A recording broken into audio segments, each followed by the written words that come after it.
Meus queridos irmãos, graça e paz, boa noite. Que bom, mesmo num dia chuvoso, ver a igreja praticamente lotada. Graças a Deus por isso. E eu passei algumas semanas longe, embora domingo passado eu já estivesse, né? Mas é interessante a gente ver como Deus cumpre os seus planos na vida da igreja. É Ele mesmo quem acrescenta. É Ele mesmo quem chama e quem faz permanecer na igreja. Nós não temos nenhum atrativo. A única coisa que realmente atrai e mantém as pessoas firmes na caminhada com Deus, unidos a uma congregação, a uma igreja, é a palavra de Deus. É a única coisa. O Evangelho é o poder para salvar, para edificar, para sustentar a fé de cada um de nós. Eu louvo a Deus aqui pela vida da Vanessa também. Eu sei que ela tocou nessas últimas semanas, né? Comigo aqui é a primeira vez e eu louvo a Deus por isso.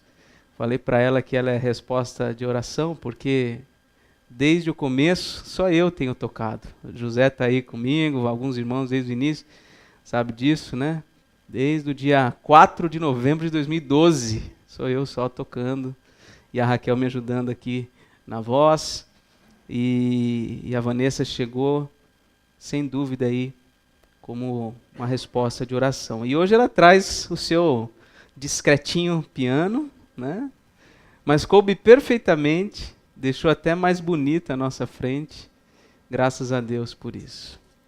Meus irmãos, vamos abrir nossas Bíblias no Evangelho segundo o apóstolo João. Vamos dar sequência à nossa série de mensagens. Nós estamos no meio aí do diálogo entre Jesus e Nicodemos. Na semana passada, nós lemos e estudamos do verso 1 ao verso 8 do capítulo 3. E hoje nós vamos dar sequência até o versículo 21. Portanto, a partir do versículo 9, a continuação da conversa de Jesus com Nicodemos. Diz assim, então, a palavra de Deus. João, capítulo 3, versículo de número 9. Então lhe perguntou Nicodemos: como pode suceder isto? Acudiu Jesus: tu és mestre em Israel e não compreendes estas coisas? Em verdade te digo que nós dizemos o que sabemos e testificamos o que temos visto. Contudo, não aceitais o nosso testemunho. Se tratando de coisas terrenas, não me credes, como crereis se vos falar das celestiais? Ora, ninguém subiu ao céu, senão aquele que de lá desceu, a saber, o Filho do Homem que está no céu. E do modo por que Moisés levantou a serpente no deserto, assim importa que o Filho do Homem seja levantado, para que todo o que nele crê tenha a vida eterna. Porque Deus amou ao mundo de tal maneira que deu o seu Filho unigênito, para que todo o que nele crê não pereça, mas tenha a vida eterna. Porquanto Deus enviou o seu Filho ao mundo, não para que julgasse o mundo, mas para que o mundo fosse salvo por ele. Quem nele crê não é julgado. O que não crê já está julgado, porquanto não crê no nome do unigênito Filho de Deus. O julgamento é este, que a luz veio ao mundo e os homens amaram mais as trevas do que a luz, porque as suas obras eram más. Pois todo aquele que pratica o mal aborrece a luz e não se chega para a luz, a fim de não serem arguidas as suas obras. Quem pratica a verdade aproxima-se da luz, a fim de que as suas obras sejam manifestas, porque feitas em Deus. Senhor nosso Deus, mais uma vez nos aproximamos de Ti em oração, buscando, Pai, que assim como lemos na liturgia, a Tua palavra, ora lida, produza os frutos que o Senhor deseja em cada um dos nossos corações. A Tua palavra não volta vazia, como acabamos de ler em Isaías 55. Porque o Senhor, pela tua palavra, produz os frutos que o Senhor deseja. Portanto, Senhor, transforma as nossas vidas, transforma o nosso caráter, transforma o nosso entendimento acerca das coisas maravilhosas que a tua palavra nos ensina, Senhor. Possamos, ó Deus, amar verdadeiramente esse momento tão precioso que semanalmente o Senhor tem nos dado, de estarmos juntos em torno da tua palavra, ouvindo e refletindo sobre ela. Assim oramos agradecidos, Senhor, em nome de Jesus. Amém. Bom, como eu disse, nós estamos no meio do diálogo entre Jesus e Nicodemos, né? E a gente viu na semana passada que Nicodemos chega muito respeitosamente diante de Jesus, né? Versículo 2, ele diz, Rabi, que quer dizer mestre, né? Sabemos que és mestre vindo da parte de Deus, porque ninguém pode fazer estes sinais que tu fazes se Deus não estiver com ele. Então, Nicodemos ele chega de forma respeitosa, ele reconhece Jesus como um mestre vindo da parte de Deus. Por que ele faz esse reconhecimento? Porque ele via os sinais que Jesus estava fazendo. E antes de qualquer pergunta que Nicodemos pudesse fazer, Jesus toma a sua iniciativa. Aliás, se vocês têm percebido ao longo dessas mensagens, Jesus sempre toma a iniciativa nos diálogos, nas conversas com as pessoas, né? Então, antes de qualquer pergunta de Nicodemos, Jesus afirma, versículo de número 3, em verdade te digo que se alguém não nascer de novo, não pode ver o reino de Deus. Nicodemos achava que sabia alguma coisa. Ele era um dos principais dos judeus, o intérprete da lei, um estudioso reconhecido por seu conhecimento. Ele tinha autoridade nas escrituras diante do povo judeu. Mas Jesus deixa algo claro logo de cara nessa conversa, que todo o seu conhecimento é insuficiente para lhe permitir ver o reino de Deus. E até com certo tom de incredulidade, até mesmo de desdém, Nicodemos diz a Jesus, não, Jesus, isso não é possível. É impossível que um velho possa voltar ao ventre da sua mãe e nascer uma segunda vez. Não, o senhor deve estar confundindo as coisas. Mas é óbvio que Jesus não se referia a um novo nascimento carnal. Ele se referia, sim, a um novo nascimento espiritual, fruto de uma obra exclusiva de Deus por meio do seu Espírito na vida do homem. E Nicodemos não entendeu e não creu nessa verdade. Jesus procurou dizer a Nicodemos que não importa o quanto de conhecimento alguém tem a respeito da Bíblia, se não houver uma ação sobrenatural do Espírito causando um novo nascimento, nada vai acontecer. Por isso que muita gente lê a Bíblia, conhece muito, mas não tem uma vida transformada, não tem uma vida que agrada a Deus. Porque o conhecimento em si, ele se torna ineficaz sem essa ação poderosa do Espírito Santo regenerando o coração. Então esse é o tema, como a gente já tratou na semana passada, o novo nascimento. Esse é o tema da conversa. E eu estou realmente convencido que a partir do versículo 9, o tema continua sendo o mesmo. Na verdade, a partir do versículo 10, porque no 9, Nicodemos faz uma pergunta, né? Como pode suceder isto? A partir de então, é só Jesus que fala. O Nicodemos, ele não fala mais. Então, se torna como se fosse um monólogo aí de Jesus. Então, enquanto na primeira parte do diálogo, nós vimos que Jesus salienta a importância do novo nascimento, ele salienta a natureza divina desse fenômeno.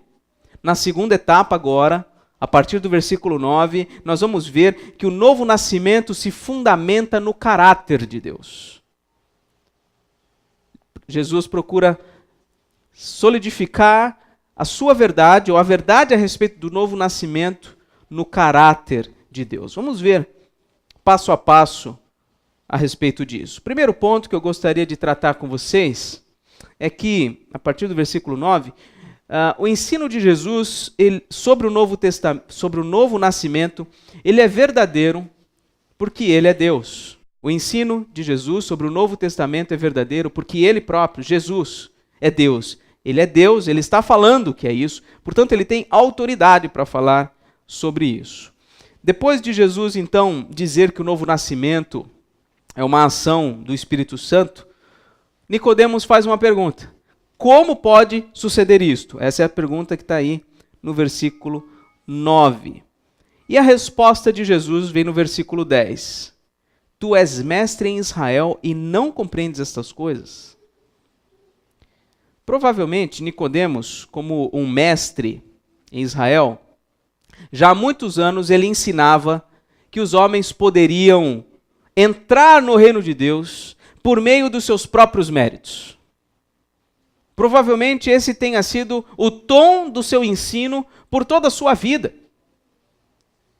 Ele deve ter dito muitas vezes que as pessoas, para entrar no reino de Deus, elas deveriam obedecer a Deus, deveriam ter uma vida de devoção, de submissão a Deus. Ele agora não podia compreender que essa entrada no reino de Deus não estava condicionada à obediência do homem, à sua devoção, à sua submissão, mas sim a uma transformação radical, essencial no coração do homem, realizada não pelo homem, mas por Deus. Ele não conseguia entender isto. E Jesus então segue dizendo, em verdade te digo que nós dizemos o que sabemos e testificamos o que temos visto, contudo não aceitais o nosso testemunho.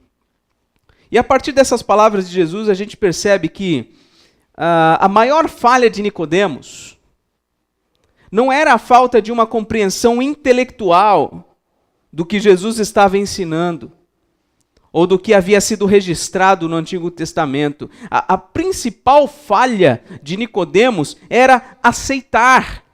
Olha o versículo 11. Em verdade te digo que nós dizemos o que sabemos, testificamos o que temos visto, contudo não aceitais o nosso testemunho. Essa era a falha de Nicodemos.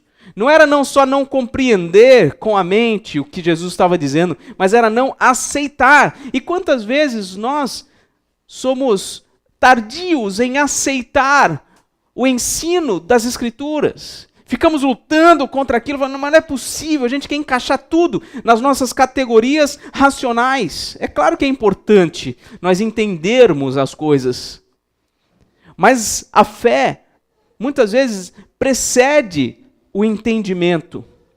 Nós cremos para então poder entender. Mas muitas vezes a gente quer inverter as coisas. Primeiro a gente quer entender para depois a gente crer. E nem sempre é assim. A gente precisa ter humildade e reconhecer que a razão não deve ter a primazia, embora não deva ser ignorada.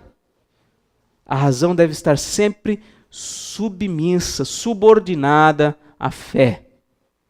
E é isso que Jesus está colocando para Nicodemos. Nicodemos, você não está aceitando o que eu estou dizendo. Então, uma outra coisa que a gente percebe nesse versículo 11 é que Jesus diz na primeira pessoa do plural. Não sei se você reparou aí. Em verdade te digo que nós dizemos o que sabemos, testificamos o que temos visto. Por que será que Jesus usa a primeira pessoa do plural? Talvez aqui Jesus esteja usando a mesma ideia do versículo 2, quando Nicodemos se aproxima dele, também usa aqui a primeira pessoa do plural. Nicodemos no versículo 2 diz, Rabi, sabemos que és mestre da parte de Deus. Por que ele usa a primeira pessoa do plural se ele está sozinho? Porque provavelmente ele é um representante de um grupo, dos fariseus. Ele se aproxima diante de Jesus representando aquele grupo. Então ele está dizendo, olha, nós, não só eu, mais um grupo de pessoas, nós sabemos que tu és mestre em Israel. E Jesus aqui no versículo 11 também usa essa primeira pessoa do plural. Mas quem será que é esse grupo que Jesus representa? Quem será que é esse grupo? Eu creio que Jesus não está se referindo a si mesmo junto com os seus discípulos. Eu creio que Jesus está se referindo a si e às demais pessoas da Trindade. Ele, junto com o Pai e Espírito Santo, eles sabem e eles têm testificado que eles conhecem, mas os fariseus não têm recebido, não têm aceito o testemunho do próprio Deus. Isso fica mais claro à medida que o diálogo vai passando, especialmente no versículo 13, quando Jesus se coloca como alguém que veio do céu. Então, ele é o representante de Deus na terra, ele é o próprio Deus encarnado.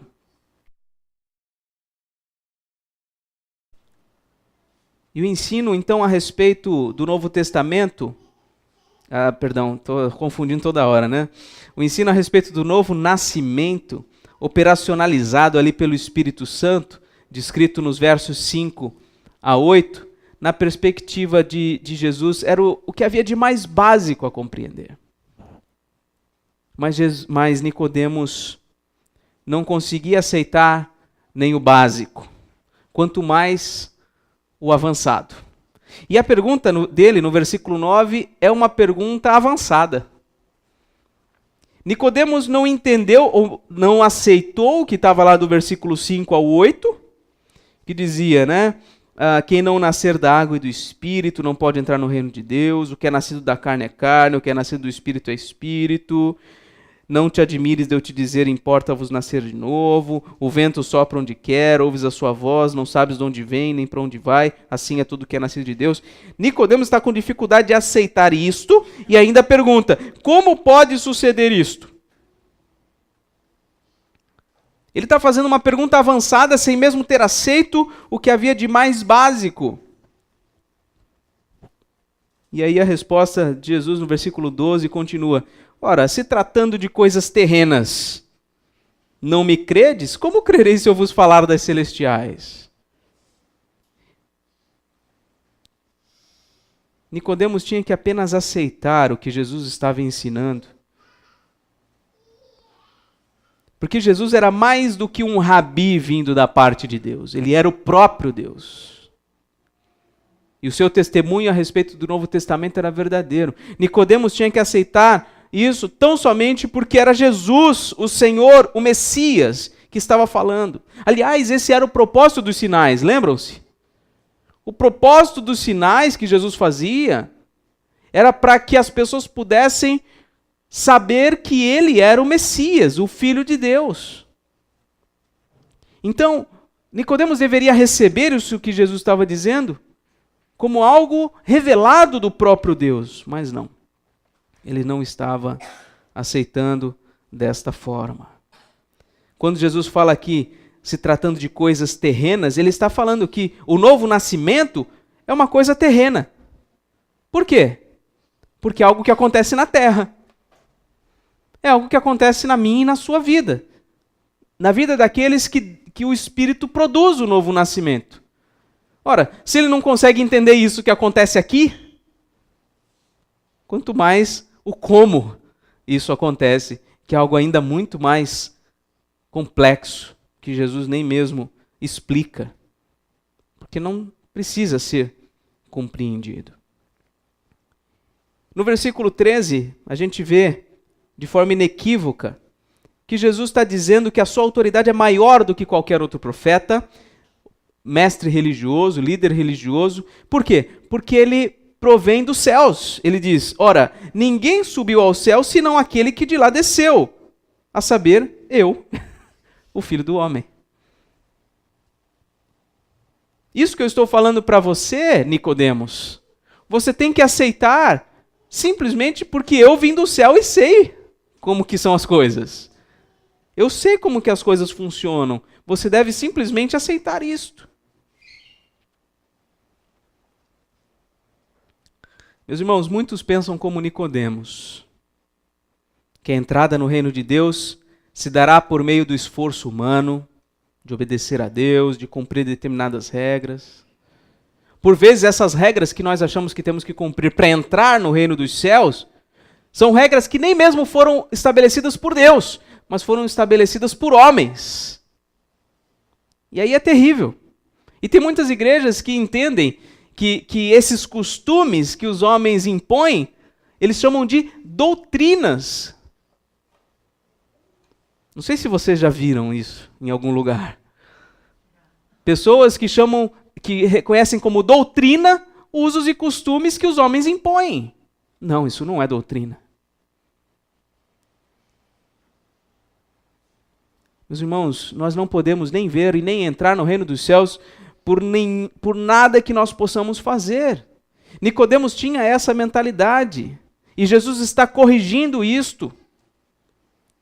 Muitos têm dificuldade, assim como Nicodemos, de simplesmente aceitar que o novo nascimento é uma operação sobrenatural e unilateral de Deus. Sobrenatural por quê? Porque não consiste num fenômeno compreensível, num fenômeno mensurável, controlável. É sobrenatural. E unilateral, por quê? Porque não é algo que conta com a participação do próprio homem, mas é uma realização exclusiva de Deus na vida das pessoas. E nós temos simplesmente que aceitar isto. Não está na força dos nossos braços ou na força do nosso argumento o produzir o novo nascimento na vida de alguém. E se você tem alguma ideia de que a transformação da tua vida dependeu em alguma medida das tuas decisões, olhe para esse texto e fale, não, eu só tomei essa decisão porque antes Deus veio em mim e mudou o meu coração. E isso é assim, meus irmãos, para que somente Deus seja exaltado por sua misericórdia e graça, não o homem.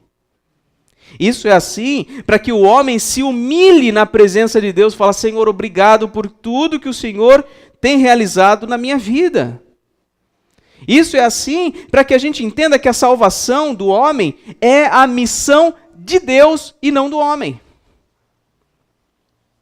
A salvação das pessoas é a missão de Deus. De Deus. Mas o que é maravilhoso nisso é que ele nos chama a participar dessa obra, pregando também o Evangelho. É a missão de Deus salvar as pessoas. E nós somos chamados a participar dessa missão, pregando o Evangelho, porque é por meio do ouvir que a fé é implantada nos corações.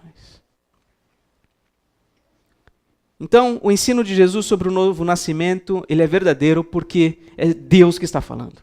É o próprio Jesus que está declarando isto. Em segundo lugar, nós vemos aqui nos versículos 14 e 15, que o ensino de Jesus sobre o novo nascimento é verdadeiro porque ele é construído sobre o ensino do Antigo Testamento. Ele não está trazendo uma realidade completamente nova. Ele não está inventando nada. Ele não está trazendo uma novidade. Nicodemos já deveria estar preparado para entender essa verdade. A gente viu na semana anterior, inclusive, que quando Jesus falou do versículo 5 ao versículo 8, ele se referiu ao novo nascimento como uma operação de Deus purificando o coração. Vamos ver, por exemplo, aqui no versículo 5 mesmo. Quem não nascer da água e do Espírito não pode entrar no reino de Deus. Ora, isso já foi anunciado por Ezequiel, e nós vimos isso na semana passada. Me permita ler mais uma vez o trecho aqui do profeta Ezequiel. Deus diz por meio do profeta, aspergirei água pura sobre vós, e ficareis purificados. De todas as vossas imundícias e de todos os vossos ídolos eu vos purificarei. Dar-vos-ei coração novo e porei dentro de vós um espírito novo. Tirarei de vós o coração de pedra e vos darei um coração de carne. Porei dentro de vós o meu espírito e farei que andeis nos meus estatutos, guardeis os meus juízos e os observeis. Jesus não vai bater na porta e perguntar, olha, você quer um novo coração? Olha, você quer nascer de novo? Você está morto.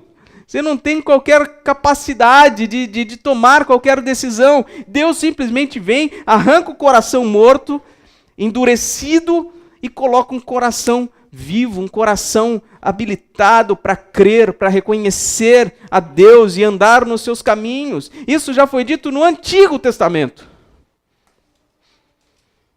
Mas Nicodemos não entendeu isso e não quis aceitar isto. Mas essa também não é a única passagem que prenuncia o poder ou o mover sobrenatural de Deus para a vivificação do povo. No versículo 14 e no versículo 15, Jesus se refere a um evento muito mais antigo.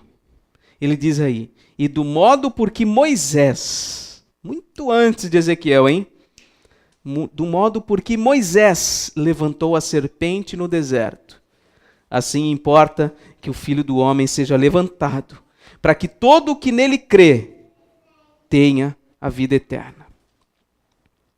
O povo de Israel estava no deserto, e depois de Deus ter dado vitória para eles, eles pediram a vitória e Deus concedeu a eles a vitória sobre um povo cananeu. Vamos lembrar? Eles estavam escravizados no Egito, saíram do Egito, rumo à terra de Canaã. E Deus mandou que eles varressem aquela terra, tirassem todos os povos dali.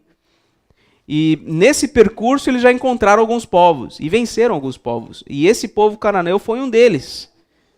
Só que depois de ter vencido aquele povo, depois de terem visto o poder de Deus entregando a eles aquele povo, eles se tornaram impacientes e falaram contra Moisés e contra Deus. Nada diferente da gente, né? Para olhar para a sua vida. Quantas vezes Deus já não demonstrou a sua graça, a sua misericórdia, o seu poder na sua vida? Mas aí passa um dia, passa dois, daquela coisa grandiosa que Deus fez, pronto, a gente já fica impaciente, já quer outra novidade. Nós somos igualzinho o povo. E aí o que acontece? Naquele tempo Deus já mandava o juízo rapidamente. Tem até um ditado, né? Como é que é? Como é que é? Não sei o que, veio a cavalo? Como é que é? O castigo vem a cavalo, né? É quando a gente faz uma bobagem, rapidamente já veio, né? Já veio o castigo. Foi exatamente isso que aconteceu, porque eles se tornaram impacientes ali, e o que Deus fez? Deus mandou entre eles serpentes abrasadoras que mordiam o povo, e morreram muitos do povo de Israel. A gente leu, inclusive, isso na semana passada, na liturgia.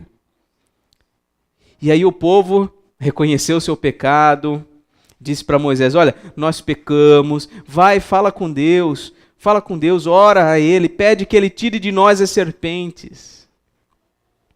Eles entenderam que eles fizeram coisa errada, que Deus não se agradou. Então eles pediram para que Moisés intervisse, se posicionasse diante de Deus, orasse e intercedesse por eles. E aí Deus disse para Moisés, olha, faz uma serpente abrasadora, põe ela numa haste, pendura ela, e será que todo o que for mordido, que a mirar, viverá. Era para ele produzir com algum material aquilo ali. E aí diz o texto que Moisés fez exatamente como Deus havia ordenado, ele confeccionou uma serpente de bronze. Não sei exatamente como que isso podia ser feito, mas ele foi lá, pegou bronze, deve ter aquecido o metal e formado uma serpente. Deve ter colocado lá em cima de uma haste, pendurou lá. Por quê? Porque todo mundo que fosse mordido, se olhasse para aquela serpente de bronze, pendurada naquela haste, seria curado. Seria livre do veneno das serpentes que estavam ali. E o que é mais interessante, irmãos, é que Deus não eliminou as serpentes naquele momento. As serpentes continuaram entre o povo, mordendo o povo. Mas Deus proveu um modo delas serem curadas. Jesus está dizendo que este episódio, ocorrido séculos e séculos antes com o povo de Israel, era símbolo do novo nascimento do qual ele falava. Deus não tirou as serpentes do meio do povo, mas fez com que todos que fossem mordidos, ao olharem para a serpente pendurada, recebessem uma nova vida física naquele momento. Porque eles foram mordidos fisicamente, e eles, ao olharem para aquela serpente, eles eram curados fisicamente. E isso ilustra muito bem o novo nascimento do qual Jesus está tratando. Deus providenciou um meio de dar nova vida ao seu povo caído em pecado. Todos nós fomos mordidos, entre aspas, pelo pecado. Nós estamos infectados pelo pecado. Nós caímos em pecado. E Deus providenciou um meio de nós, um antídoto para isso. E o antídoto é semelhante àquela serpente pendurada. O antídoto é Jesus Cristo. O antídoto é Jesus Cristo pendurado, levantado. Do modo por que Moisés levantou a serpente no deserto, assim importa que o Filho do Homem seja levantado, para que todo o que nele crê tenha a vida eterna. O povo não fez nada para ser curado do veneno da serpente abrasadora no deserto, nada. Eles tiveram tão somente que crer, que ao olhar para aquela serpente, eles seriam curados. Se eles duvidassem, eles iriam olhar para o lado, não iam olhar para a haste. Mas aqueles que olhavam, eles eram curados. Eles tiveram tão somente que crer nisso. Deus gerou nova vida neles por olhar na serpente, assim como Ele gera nova vida nos homens quando eles olham pela fé o Cristo crucificado. A vida eterna, irmãos, prometida aos que nascem de novo, não se trata de uma vida ininterrupta, simplesmente. A gente pensa às vezes que vida eterna é uma vida ininterrupta, uma vida sem fim. Não é simplesmente isto. Porque imagina uma vida sem fim nessas condições que você vive hoje. Seria terrível. Terrível, porque nós adoecemos, nós sentimos dores, nós nos enfraquecemos, enfim, há tanta angústia, tanta dor, tanto sofrimento. Seria uma desgraça uma vida eterna nessas condições. Foi por isso que nós fomos impedidos, ou quando eu digo nós, representados por nossos primeiros pais, fomos impedidos do acesso à árvore da vida. Porque imagina uma vida sem fim, caído em pecado. Seria terrível. Mas quando a Bíblia fala de vida eterna, não fala simplesmente de uma vida ininterrupta, mas fala assim de uma vida eterna, dada por Deus pela fé em Cristo, que é uma vida abundante de alegria, de paz e de plena comunhão com Deus. É essa a promessa do Senhor. Que aqueles que olham com fé para Jesus Cristo, eles nascem de novo. E eles têm a promessa de viver eternamente com Deus, em plena comunhão com o Senhor, debaixo da sua graça, isentos de toda a infecção, de toda a doença causada pelo pecado, todas as consequências do pecado. Então, esse ensino de Jesus sobre o novo nascimento, ele é verdadeiro porque ele próprio é Deus e está testemunhando isso, porque esse ensino está fundamentado, construído sobre o ensino do Antigo Testamento. E por fim, esse ensino a respeito do novo estou confundindo de novo, né? Do novo nascimento é verdadeiro porque se harmoniza com o fato de que Deus é amor. É porque Deus é amor que Ele produz nos homens a nova vida. É porque Ele é amor. A gente vê no versículo 16, possivelmente o verso mais conhecido das Escrituras, o seguinte: porque Deus amou ao mundo de tal maneira que deu o seu Filho unigênito, para que todo o que nele crê não pereça, mas tenha a vida eterna. As crianças cantaram como é que eu posso dizer? Fizeram libras hoje de manhã, uma música baseada nesse verso. E, aliás, deixe-me fazer um uma notinha de rodapé aqui. Como vocês perdem quando não vêm à escola dominical. Tem coisas que só acontecem aqui na escola dominical. Então, se você deixa de vir, você está perdendo muita coisa. E hoje de manhã nós tivemos aqui as crianças cantando e foi incrível, foi lindo. Elas cantaram e elas nos ensinaram como cantar essa música em libras. Inclusive, provavelmente a Gabi poderia até ter entendido, né, por meio dos sinais que nós fizemos. Bem, esse é o versículo mais conhecido das Escrituras, provavelmente. Não é tão claro, irmãos, se ainda do versículo 16 em diante é fala de Jesus ou se é uma fala de João, tá? Alguns entendem que Jesus fala até o versículo 15 e do versículo 16 é o apóstolo João aqui explicando algumas coisas a respeito disso que Jesus acabou de dizer. É possível que essa seja a interpretação correta, mas não importa. Seja lá quem tenha dito essas palavras, a gente crê que toda a Escritura é inspirada por Deus, então é palavra de Deus. E a gente vê aqui nesse único verso pelo menos 5 coisas. Primeira coisa, por que Deus proveu uma nova vida aos homens? Por causa do seu amor imenso, infinito. Como que Deus proveu uma nova vida aos homens? Dando o seu Filho unigênito para ser o substituto deles no cumprimento da sua vontade e na morte na cruz que eles mereciam. A quem Deus proveu uma nova vida? A pessoas de todo o mundo. Pessoas de todas as nações. Por meio de que Deus proveu nova vida aos homens? Por meio da fé. A fé em Jesus Cristo. E para que uma nova vida é necessária ao homem? Para livrá-lo da condenação e lhe dar vida eterna. 5 coisas num único versículo.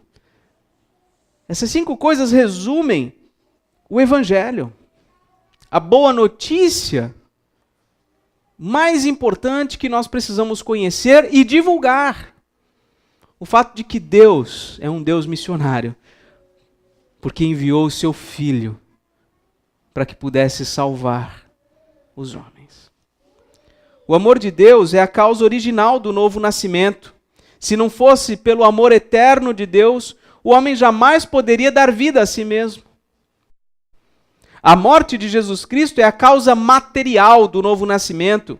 Por quê? Sem que Cristo vivesse e morresse como nosso substituto, nós permaneceríamos no pecado, vivendo uma vida carnal, condenados ao juízo de Deus. A fé em Cristo é a causa instrumental do novo nascimento. É por meio da fé que o próprio Deus nos dá que recebamos a Cristo, sejamos unidos a Ele. É por meio da fé que Ele nos dá essa nova vida. O livramento da condenação, a vida eterna, são a causa final do novo nascimento. Essa nova vida em Cristo, ela é uma vida abundante, livre de todo o peso, de toda a culpa do pecado. E aí na sequência é dito: porquanto Deus enviou o seu Filho ao mundo, não para que julgasse o mundo, mas para que o mundo fosse salvo por ele. O amor de Deus é um amor missionário. Deus envia o seu Filho, o seu melhor, o seu único e amado Filho, para dar vida ao mundo. E é importante observar que Jesus veio ao mundo caído, não era um mundo neutro. Um mundo caído. Ele veio para salvar. E dentre todos estes que estavam caídos, Jesus veio salvar alguns, não todos. A sua primeira vinda, ela não foi para trazer condenação, mas sim para trazer salvação. É isso que está no versículo 18. Quem nele crê, não é julgado. O que não crê já está julgado, porquanto não crê no nome do unigênito Filho de Deus. E a base do juízo de Deus é a condição caída do homem. O homem, ele é alvo da justiça de Deus, da ira de Deus, porque ele está caído em seus pecados. O versículo 19 diz: o julgamento é este, que a luz veio ao mundo, e os homens amaram mais as trevas do que a luz, porque as suas obras eram más. Jesus é a luz que veio ao mundo, a quem os amantes do pecado viraram o rosto e não quiseram se aproximar. O julgamento é baseado no amor dos homens pelas trevas. Deus julga os homens pela falta de desejo deles de serem salvos. Portanto, a culpa permanece sobre eles se eles não olham para Cristo, se eles não se aproximam da luz. Eles odeiam a luz. É o que está no versículo 20. Pois todo aquele que pratica o mal aborrece a luz e não se chega para a luz, a fim de não serem arguidas as suas obras. Mas aqueles por quem Jesus Cristo veio, aqueles que foram os alvos do envio de Deus, eles se aproximam da luz, para que as suas obras sejam manifestas. E no versículo 21 a gente vê o seguinte: quem pratica a verdade aproxima-se da luz, a fim de que as suas obras sejam manifestas porque feitas em Deus. Essa frase final aí, ela esclarece o motivo de alguns terem amado a luz e se aproximado da luz para terem suas obras manifestas. Qual foi o motivo? O motivo é que suas obras são realizadas por intermédio de Deus e não por si mesmos. Qual que é, em suma aqui, qual que é a diferença entre aqueles que odeiam a luz, aborrecem a luz, praticam o mal, são alvos do juízo de Deus, em relação àqueles que amam a luz, que se aproximam da luz, que querem que as suas obras sejam manifestas? Qual que é a diferença? Essencialmente nenhuma. Nenhuma. O que torna estes diferente daqueles é o fato de que Deus deu nova vida a estes. Por isso essa última frase é muito esclarecedora. As obras destes que se aproximam da luz são obras feitas em Deus. Não são obras produzidas por eles próprios, mas são obras produzidas por intermédio de Deus, para a glória de Deus. Esse é o resultado prático do novo nascimento, uma vida de boas obras realizadas por Deus e para a glória de Deus. O novo nascimento desemboca nisso. Não é uma nova vida para você ficar tocando harpa pelas nuvens por aí, como a gente muitas vezes pensa que o céu é isso, né? Que a gente vai ficar lá tocando harpinhas, curtindo um som, nas nuvenzinhas por aí. Não, isso não é o céu. A nova vida é uma vida prática de trabalho, de sacrifício também, mas de coisas que agradam a Deus, que são feitas para a glória de Deus. Essa é a nova vida que Deus quer que nós vivenciamos, que nós experimentemos. Então, algumas coisas finalmente para a gente refletir. Em primeiro lugar, há um perigo iminente para aqueles que amam as trevas. Se você olha para a sua vida e você percebe ou não percebe os efeitos de uma nova vida em você, se você ama as trevas, você se aborrece da luz, você não quer se aproximar da luz, você quer manter escondidos seus pecados de estimação, tome muito cuidado. Tome muito cuidado. Pegue o seu pecado e torne ele, tire ele da gaveta, do porão da sua alma e ponha diante da luz. Fala: Senhor, esse é o meu pecado. Quando nós tiramos o pecado lá da gavetinha do canto do fundo do porão, e nós trazemos ele para a luz, ele naturalmente ele perde força. Agora, quando nós guardamos, ele se fortalece. E Ele assume o controle das nossas vidas. Então, deixe de amar as trevas. Se aproxime da luz. Segunda coisa, há uma promessa maravilhosa para aqueles que têm uma fé simples, desesperada e incondicional no Filho do Homem.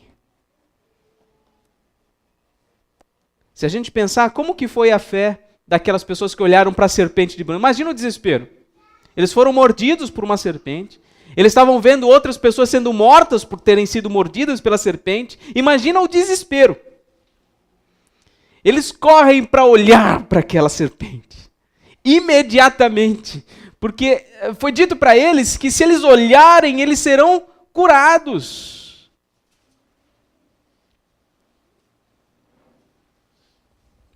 Nós temos uma promessa maravilhosa, se nós olharmos para Jesus Cristo, dessa forma, simples assim, de forma desesperada, angustiada, incondicional, a promessa é que nós seremos curados, não das nossas doenças físicas, mas curados na nossa alma, teremos um novo coração, uma nova vida que glorifica a Deus. Terceira coisa, há uma consequência natural para aqueles que creem em Jesus e amam a sua luz. Eles praticam a verdade e se empenham por fazer parte da missão de Deus de salvar o mundo. Essa é uma consequência natural, meus irmãos. Para aqueles que têm uma nova vida, para aqueles que amam a luz, eles andam em conformidade, ou eles buscam andar em conformidade com a vontade de Deus. E meu irmão, que vontade de Deus é mais prioritária do que alcançar as ovelhas perdidas? Me fala, tem alguma? Tem alguma prioridade acima desta? Não tem. Quantas parábolas você já deve ter lido?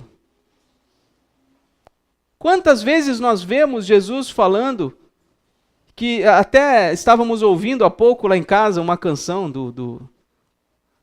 falando que é um amor tremendo a ponto de deixar as 99 e ir atrás daquela única ovelha que se perdeu.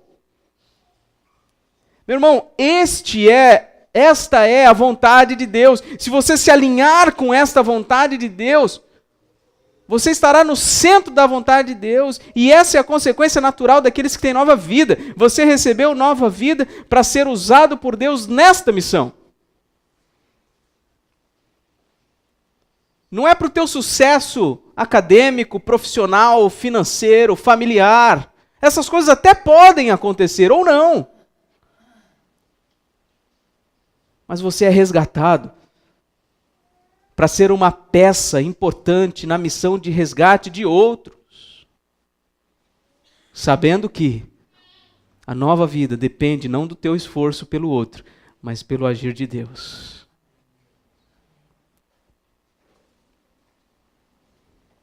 E por último, que está bem conectado a isto, se você nasceu de novo, você é enviado de Deus para não mais viver para si mesmo, mas para viver para aquele que por você morreu e ressuscitou.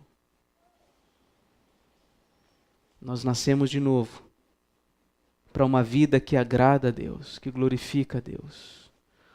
Uma vida de renúncia, uma vida de amor, uma vida de santificação, de produção de frutos agradáveis ao Senhor. Para isso que nós temos nova vida. Não é para a gente curtir um domingo à noite chuvoso aqui. Não. É para isso também, para a gente estar em adoração ao Senhor, juntos. Mas sobretudo para a gente viver de domingo a domingo, para a glória do Senhor, onde Ele nos colocar.